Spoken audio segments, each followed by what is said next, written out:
What's good, you lot, man? I'm sure you've now seen the title. We're gonna talk about the enigma, man, Mr. Controversy, Enzo Fernandez himself. I don't know what it is. From the day this guy set foot in the club, it just feels like there's never been a normal day around him. Like, some people love him, some people hate him. It feels like the emotions are usually quite extreme. I don't know. It feels like the narratives around him are usually a bit skewed. No one's really sticking to the facts, etc. when it comes to Enzo Fernandez. So yeah, man, like you can see in the title, we're going to discuss, can Enzo Fernandez actually play in the double pivot? That's the big question now. I know some people obviously have looked at him like an attacking midfielder. Anyone that knows me on X or knows my rhetoric, I hate that idea. I've hated this idea of Enzo being our 10. I think it's capped us in our attack. I don't think it's allowed us to be as smooth as we should be, because I just feel like you need a natural 10 player, especially for a possession-based team, to be smooth, for attacks to run, for dynamics to be the way it should be. If you look at teams like PSG, City, and all these elite attacking teams, everything's smooth. They've got silky guys between the lines that can do this and that. Having Enzo Fernandez there, yes, he's definitely improved between the lines and he's handled business. He's got GA, he's done what he could, but he's just not a natural there. He's not someone you're going to play the ball into between the lines, expect silkiness that you get from a Verts, De Bruyne, David Silva, you don't know the types, Cole Palmer, whatever. He's not that kind of player, and that's not his fault. At the end of the day, we've have to kind of shafted him into that role and that position, because we haven't really had anyone else to do that role, in truth. If you think about in the last 2 seasons especially, who really have we had that's like a starter caliber level player to make that role happen? Nobody. So Enzo's kind of had to step up and do it. So I'm never going to blame him. And maybe that's where I differ from people. My opinion's a bit different.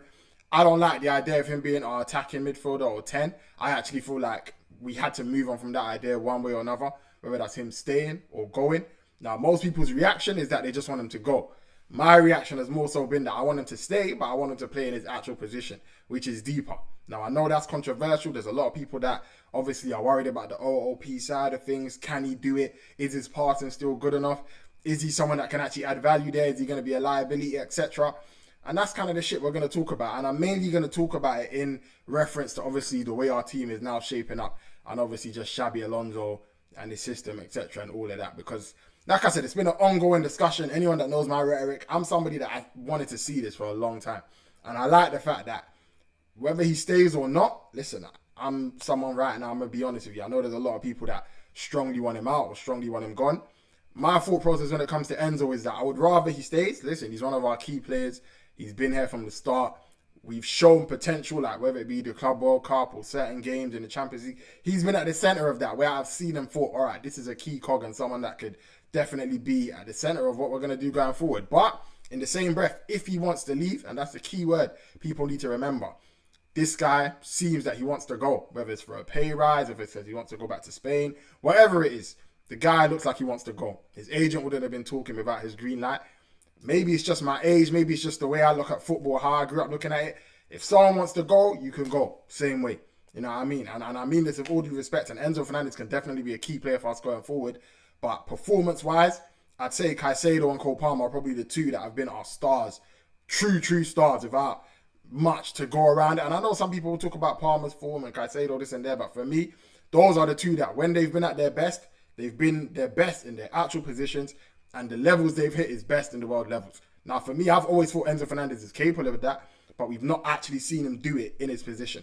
And I do now think, unironically, this could be the moment where we do see Enzo Fernandez turn into the guy he's supposed to be and be that. But obviously, it all depends. Will he stay? Will he not? If he plays, we've now signed Morgan Rogers, obviously, for 117 million or however much. So Rogers is definitely going to take that 10 spot that Enzo had before. All the GA, all of this, etc. in the left half space, that's now Rogers' role. So we can get that out the way. So for me, I'm happy no matter what happens. So now it's just a matter of, can Enzo actually do it in the double pivot or not? Is he going to stay? Is he going to go? That's the real question, and obviously what we're going to get into today. Now, to anyone that's obviously been on my channel, past videos, or just seen my rhetoric, this has kind of been the lineup that I've been throwing about for a long time. This has been the main lineup that I've been putting out there. So you got, for me, I think we're going to use a 4-2-3-1. And before Alonso even came in, I already said I think it's going to be a 4-2-3-1 or 3-4-3. And I think we've kind of seen both of those in pre-season. So I'm happy that that prediction obviously came right. But I do think there's not much of a difference. For me, the only main difference, and I've explained this before, is whether we defend with a 4-4-2 out of possession or 5-2-3. Now, if we defend with a 4-2-3-1 out of possession, 4-4-2 out of possession, then I think obviously someone like Esteval can start because he can defend out of possession right mid. like I've said before, if we defend in a 5-2-3, and this is kind of what we saw against Milan, where we kind of have a back five almost, and you got two wing backs in defence. When it comes to the defensive phase, obviously, that's when for me you'd go with someone like Kenda, because I think Kenda, obviously at Sporting Lisbon, he's played right wing back. He's someone that looks like he got a bit more defensive effort. He's willing to obviously do the hard yards and has done the role before, like I said. So he's almost perfectly built for that role. Now Neto can obviously do it as well, but up to me. Listen, nothing against Neto, but I low-key hope that he's sold in it. So we ain't going to talk about Neto too much. But this, for me, is like the main starting team for for Chelsea going forward this season. Obviously, you've got other guys that can come into it, but this, for me, is the starters. This is exciting. Now, one thing I'll say that's immediately exciting straight away before we even talk about Enzo, look at the quality. Like, in every position, we've got serious guys. You know what I mean? Cole, we'll see what Lacroix's about. James, Caicedo, obviously Enzo if he stays. Rogers, Palmer, Esteval, Kenda, João Pedro. And obviously, we'll see what happens if Chavarri and obviously Palestra started well. That is strong. And this is the reason why, for me, I can't be against Enzo staying. Just at the strength and the way this team looked, it's the kind of team that maybe real with one game a week. I don't want to talk too much, but boy, I ain't got my eyes on top four. That's all I'm going to say, but we'll save that for another day. But back to Enzo, obviously, I think, listen, for me, this has always been the role that you want Enzo to play. This has always been the role that Enzo, for me, has to play in this team. We've seen Enzo kind of here where Rogers was before. That's never been something that I've enjoyed or liked, because like I said, I know Enzo's got the GA. I know he can do his thing. The problem is that when you play in this kind of final third role, especially in modern day football where everything's about high pressing and breaking the structure, baiting the press and then releasing, you get a lot of moments where whoever's in this 10 role or on this side or that side is going to end up positions where they need to carry the ball. And that's what we've seen with Enzo a lot. Enzo will kind of get the ball here, needs to carry. And this is where you get people kind of making the jokes about Enzo, where you talk about Enzo, he looks like he's going to trip over. Enzo carrying the ball, he's huffing and puffing. You've got Enzo in these awkward positions, trying to carry up the pitch, trying to make decisive passes like he's De Bruyne. And that's just not his game, because it doesn't suit his body type. It doesn't even make sense. That's just not what Enzo's made to do. Now, Enzo's such a warrior, he's found a way to do it. And Enzo's actually learned to carry a little bit better. When you think about the way he was doing under Maresca at the start, it was pitiful, I'll be honest. And I'm sure Publajia had a part to play with that, but it was therefore pitiful. But of recent, especially this season playing in the 10, he definitely has improved. Still not perfect, but definitely has improved. So I think someone like Rogers just in there, if you think about everything that Rogers' game is about, that is Rogers' bread and butter. He's going to get the ball, he's going to drive, he's going to dish balls, dime, almost like flipping John Wall NBA, for people that know them kind of slasher point guards. He's just going to throw out dimes to whoever, man, and he's been very good at that, obviously, on the counter. But when we talk about Enzo, obviously, the big concern for everybody, let's just get right to it straight away, is the out of possession stuff. I understand. It's concerning. Can Enzo play next to Caicedo? A lot of people's main argument that a lot of people have said is Caicedo and Enzo, we've seen them for 3-4 years. It's never worked, blah, blah, blah. Now, I want to address that straight off the gate, because for me, I've never really loved that argument. And the reason I've never loved it is because we've never actually really seen Enzo and Caicedo used together in a double pivot for a sustained period or season, like you would expect. The reality is none of our managers have been brave enough to try it. At least try it so it can fail and we can say, this definitely doesn't work. We haven't really seen it. The closest we got to it, maybe you could say, I think under Poch, he tried to do it, but I don't even like to judge Poch because one, Poch was horrendous when he was here. We all know that. And Poch's football is transition football. Caicedo looked bad under Poch. Cucurella looked bad under Poch. Enzo obviously didn't look great after Publajia, aside from obviously that amazing first game of the season against Liverpool, where unironically Enzo was playing obviously in the double pivot, etc. So for me, let's get Poch out of the way. Now, when we get to Maresca, this is the main one that everyone obviously judges it about. My issue with Maresca and this team has always been, Maresca has his own system in mind. Maresca has his own system. It's based around the wingers. He's going to use the 3-2-5 in his ideal mind and what he'd love. He wants to invert the fullback into there rather than using a main double pivot. That's what he would prefer. And obviously, we all know against back fives, he's going to move to the 3-1-6 and kind of have a lone pivot and do all of that. Now, the problem that I've always had with Maresca when it comes to that is that doesn't really suit our squad. I think when you look at the midfielders that we have, Caicedo, Lavia, Enzo, Santos is obviously gone now, but whatever midfielder you want to talk about, all of these guys are double pivot midfielders. You don't really look at any of them and feel like Caicedo's a lone 6, Lavia's a lone 6, all of these guys. They're all clearly guys who, for me, work much better in a 2. That kind of feels like how the squad has been designed to be used. And if you remember under Pochettino, it was a 4-2-3-1 that we kind of used for majority of the season. So when Maresca come in, that's when things kind of got weird because, like I said, Maresca, it feels like obviously him spending time at Man City and obviously he's there now, he's at up, whatever. His idea was built around what Guardiola was doing. And Guardiola's always had a Busquets, he's always had a Fernandinho or Rodri, that lone six to kind of make his system work. So when Guardiola uses a 3-1-6, it makes sense because that's kind of the profiles that he has in the squad. You've got a Rodri, 6'3", whatever, that can be that lone six. And obviously, as long as you've got someone next to him to support, it's fine. But Rodri's going to handle majority of those responsibilities. Caicedo did it under Maresca, and he did it all right. But this is where, for me, a lot of the complaints come in because Maresca was using Caicedo as if he's Rodri. And obviously, like I said, Caicedo can pull it off and he can do it, but it's not exactly perfect, in my opinion. Now, that for me was always problematic. And then obviously, when we moved to Enzo Fernandez, like I said, he's meant to be a double pivot midfielder. That's how he was using Benfica too. So for me, Enzo Fernandez getting pushed into higher 8 positions and box crashing and 10 and pressing CBs. We all know what happened, especially in 24-25. I think it improved a little bit in the second season, but in 24-25, just absolute box crashing. For me, that's not perfect use of Enzo either. And I know a lot of people talk about the way he scores goals and he gets in the box and he does all of this, but for me, it's just simple as this. In the Premier League, Enzo is not mobile enough to get up and down and be an effective player, to get up and down. In this Premier League, if you want to be that kind of box-to-box player, you need legs. You need to be able to get up and down the field. If you think about all the players that really and truly play that role, that is what you need. Enzo Fernandez that's not really his game. Now, he's got mad effort, he's got mad heart, so he's going to get up and down the pitch. And I think he's actually one of the highest when it comes to distance covered anyway. And that's just because of pure willpower and his mentality. But I don't really think that's him. And I've always thought, no matter how good Enzo is, trying to do this box-to-box stuff and be right up there in the box and be like a 10 and all of this attacking midfielder stuff that everybody likes, he's always going to be capped in this league, especially because, like you said, he's not mobile enough. It's just not made for that. That's just the reality. His body's just not made for that. And this is the most physical league in the world. So we now move obviously to someone like Alonso. And this is where Alonso, it gets exciting for me. Because Alonso's system, like you know, because I've spoken about Leverkusen before and just in general, the reason I wanted Alonso so much is because his system, like if you know Maresca's system is always built about his wingers. The wingers are the main priority. Wingers are going to get non-stop 1v1s. The reason why obviously he didn't do as good with Chelsea, if you're giving main priority to Neto and Garnacho, you know it's not going to end well. Or the season before, Madueke, Sancho, etc. Decent, but again, not the highest end. If you want to be with Maresca, you need the best wingers around to really maximize your system.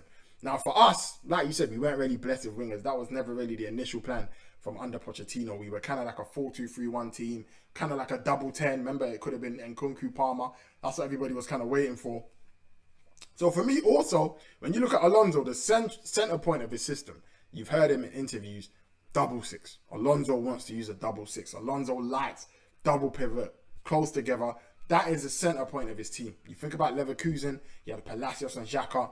Those two were like the hub, the main hub of the team. It reminds me a lot of Tuchel, and I've referenced Tuchel a lot. Under Tuchel, we all know like the heart of the team, Jorginho, Kovacic, Kante. Like those three, obviously any combination of them, always was like the hub of the team and the reason we could go to Madrid and all these other games because they were such a high level and perform. Alonso, that is the center point of his team. And the main part that everybody's obviously going to talk about for sure is the closeness. And you've seen that already in some of the games. You've seen that against Milan with Lavia and Thing. You've seen that with Nico Giuzzulli. Obviously, when he played next to Caicedo, there was a lot of moments they had those combinations. This is something, before we even talk about anything else, we have not seen. We have not seen this with Enzo or Caicedo consistently. So already, Alonso coming in, if Enzo plays that role, is something new that we haven't seen. And I've always said, if Enzo's going to work deeper in this league, that is how you have to play. One, you're going to have to be a team that wants to dominate possession. Because naturally, Enzo and Caicedo are a lightweight, technical type pivot, if you want to call it that. And you think about the technical pivots or double pivots or partnerships. You think about Vitinha and Neves. You think about Rodri even and Bernardo. Obviously, Rodri's a bit bigger. Caicedo and McAllister at Brighton with the Zerbi. Any kind of double pivot in that way or form where it's not mad physical and it's all about the technical stuff, you have to be a team that dominates possession. And all the teams I mentioned are heavy possession teams. So Alonso, as we know, seems to be that kind of coach. So that's already one positive. And like I said, I just mentioned Caicedo and McAllister. For me, I watched Caicedo and McAllister at Brighton in this league set pace. They violated, they dominated, they did their thing. They were getting busy. Like we saw them go away to Emirates, go there. They went to all sorts of grounds and just disrespected hella teams. Dominating possession as well. And Brighton obviously aren't even as talented as a team like us or other teams. So for me, that always showed me that this is possible. So when people used to say stuff like, oh, Caicedo and Enzo, it just can't work in this league, blah, blah, blah. I've never really got along with that because I'm like, I've seen Caicedo and McAllister do it. You might say McAllister's a little bit more mobile, but I don't think it's that dramatic of a difference in truth. I think Caicedo and Enzo, for whatever McAllister maybe is a little bit more mobile, if you want to call it that, I don't think it's massive anyway. Enzo's got more to his game. Enzo's got more passing range, etc. So there's more weapons in Enzo's arsenal regardless.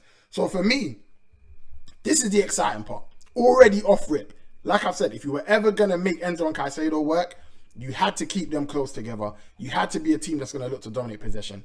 Alonso ticks those boxes. So that's already something very different from what we've really seen. Because whenever Enzo's played, especially under Maresca, even if Enzo and Caicedo on paper starting a double pivot, Enzo's all the way up here. He's just doing all sorts up here, etc., etc., etc.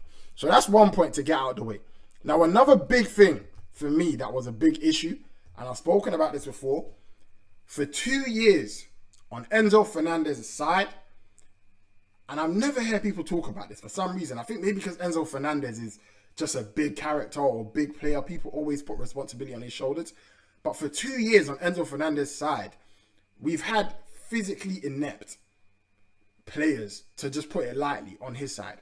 Like the most unphysical, I don't even know what word to use, just guys that are not mobile. Guys like Enzo in some ways. In our team, we had Garnacho and Sancho at left wing.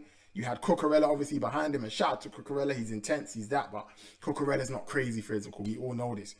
That has been Enzo Fernandez's left-hand side for the last 2 years. Like, that's what we're doing. And if you want to have a team that's balanced, because football is all about balance, at the end of the day, if you have immobile players, you need to balance it out with physicality around them. There's a reason Jorginho and Kante was such a good partnership, or even Jorginho and Rice. It's always been a thing.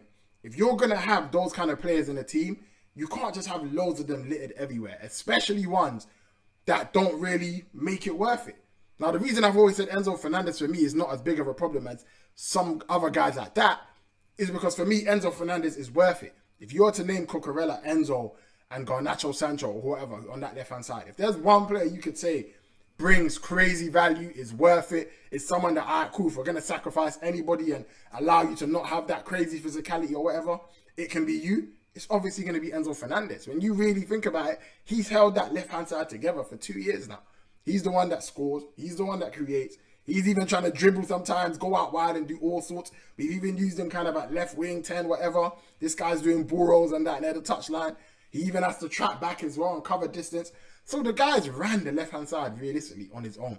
And that's the reason why I've never really liked to get onto him. Because for me, I'm never going to get onto the guy that's trying his best. Now, of course, because the whole left-hand side is not physical, it's not going to help Enzo. We know, like we said, Enzo's not the fastest. Enzo's vulnerable out of possession. I'm not going to pretend or lie. Anyone that says that or pretends like he isn't, he definitely is vulnerable. It might be a little bit overblown, because like I said, I think it's more to do with squad planning, and the rest of the players that have been next to him has not helped the case and it's made it look worse.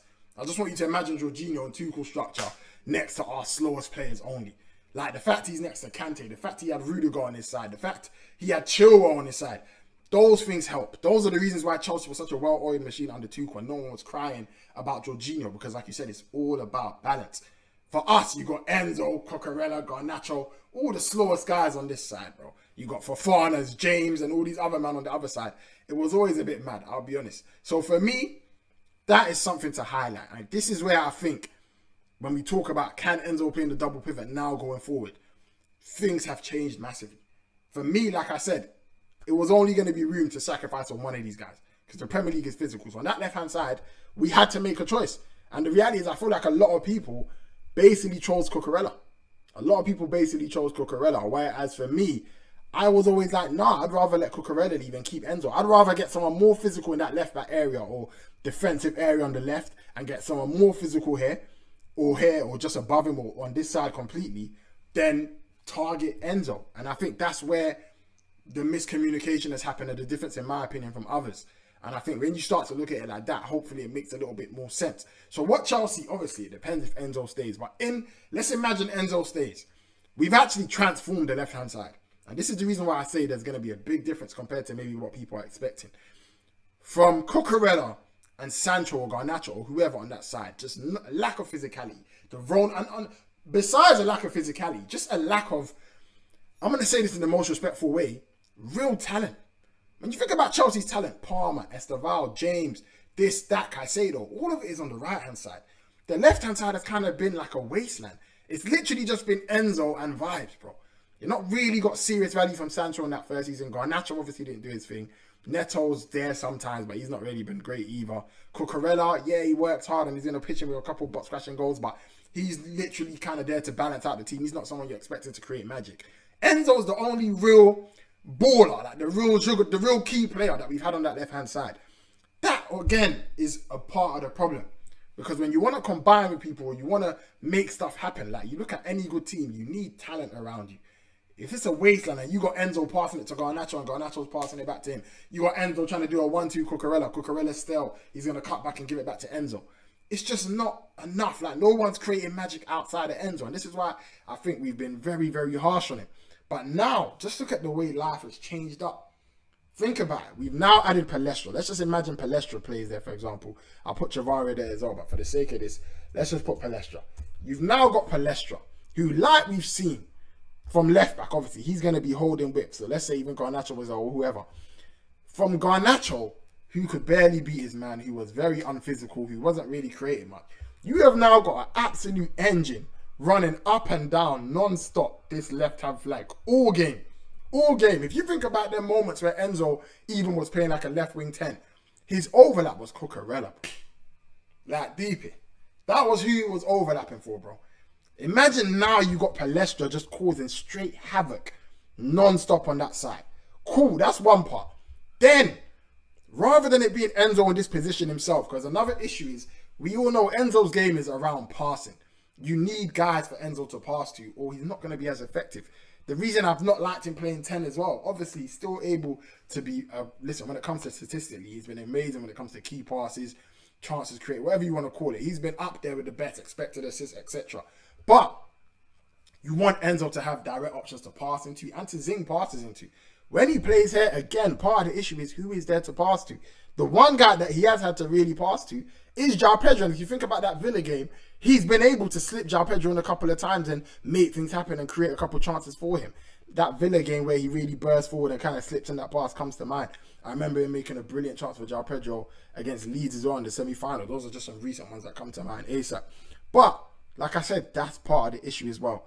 What you would now be giving him is not only are you adding physicality, because like I said, I need you to remember on the left-hand side, it was Sancho, Garnacho, Cucu. You're now talking about 6'2" Palestra, or 6'1", however he is. Crazy engine bombing up and down.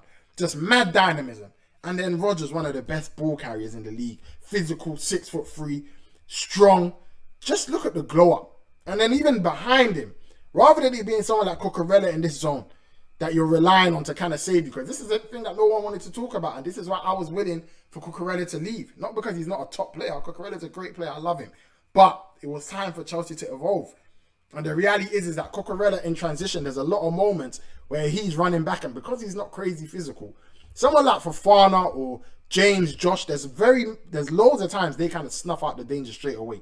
Like, the ball gets played over the top, they outpace their man, and they kind of snuff out danger. What you would find with Cucurella, no one used to talk about a lot of moments that could have been snuffed out early end up getting all the way down here, and it turns into a dangerous chance because Cucurella is running back, trying to stop the cross. You get Cucurella in these positions where instead of it being snuffed out here, Cucurella's let it get all the way here because he's now finally caught up, and then he's just about trying to stop the cross, and we hope that nothing comes of it. And as good as Cucurella is, this is the Premier League, bro. Transition moments matter. Those moments always used to bother me. There's just certain times I used to look at Chelsea and think the transitions are just manifesting too much. It shouldn't get this far. And what you saw even against Milan, every transition was getting snuffed out ASAP. Fofana, Josh, Hato, they were snuffing everything out ASAP. That's the vibes you need. And the reality is, obviously, I'm not going to say Cole's a king when it comes to defending wide areas. But Cole, Hato, whoever it is, Cole's more of a centre-back. Cole's more physical. Cole can win aerials. He can head it out before it even turns into anything. Cole's just more physical. I need you to understand, you're now talking about 6'3" Cole. You're talking about Rodgers, 6'3", Palestra, 6'1", all physical titans on Enzo's side compared to what he was going through before. When you talk about balance, there is just way more balance now. This side is always going to work itself out. This side has always been cash money. Palmer, Esteval, Kenda, whoever, Caicedo, James. Them men are going to do their thing. The right-hand side has been cash money. But now, like I said, you've got mad physicality on this side, ball carrying, etc. It's just way more balanced. So I'm going to be real with you. If you think that things are going to look how it looked before with Enzo, if he does play deeper, it definitely isn't. Never mind, I don't know how I added that. But never mind, we even got Lacroix. We got Lacroix who can step up and is faster than Cole was a CCB as well. So you got someone that can step up and try and help here for these little moments, and someone that's going to be faster defending backwards. Just all around, the team, just because it's more physical, is built to help Enzo. We're not going to look as vulnerable regardless. Now that's part one out the way. Obviously, part two is coming ASAP. It's already recorded in there. I just didn't want the video to be too long. I know some of you lot were already probably locked in, loaded, etc. But let me know what you're thinking so far anyway. I know some love Enzo Fernandez, some hate Enzo Fernandez. Which side of the fence do you sit on? Do you think I'm bugging? Do you think that there's some things I haven't mentioned yet? Obviously, we'll see if it gets mentioned in part two. But yeah, man, like, comment, subscribe. Let me know how you're feeling in the comments. I love reading the comments always. And yeah, I'm going to see you lot for part two ASAP.